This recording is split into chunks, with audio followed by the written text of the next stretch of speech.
Kumusta mga ka-DIY? Alam nyo ba na ang gate ng bahay ay parang first impression ng ating tahanan? Pero hindi lang dapat pang Instagram worthy. Kailangan matibay at pangmatagalan.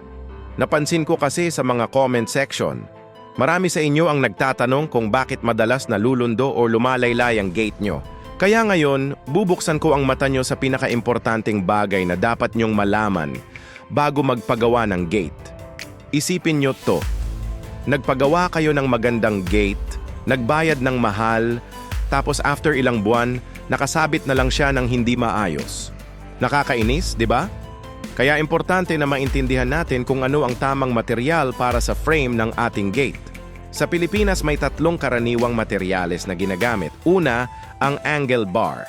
Ito yung tipong budget-friendly at madaling makita sa hardware. Pero mag-ingat kayo, kahit mura siya, madali siyang ma-deform, lalo na kung malaki ang gate nyo. Pangalawa, ang tubular steel. Modern tingnan at mas matibay kaysa angle bar. Pero dapat piliin nyo yung tamang kapal kasi pag manipis, prone pa rin sa pagkabali at kalawang. Para sa mga minimalist at contemporary design, maganda to. At panghuli, ang GI pipe o galvanized iron.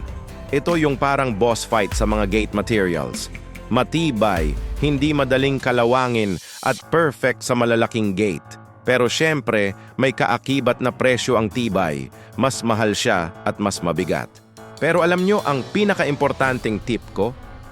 Huwag kayong mahiyang magtanong sa gate fabricator nyo.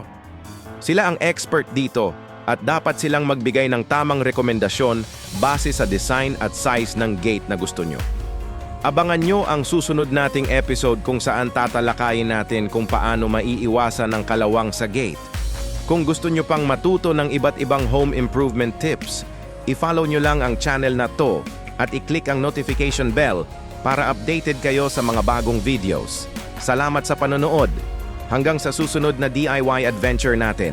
Ingat palagi mga ka-DIY!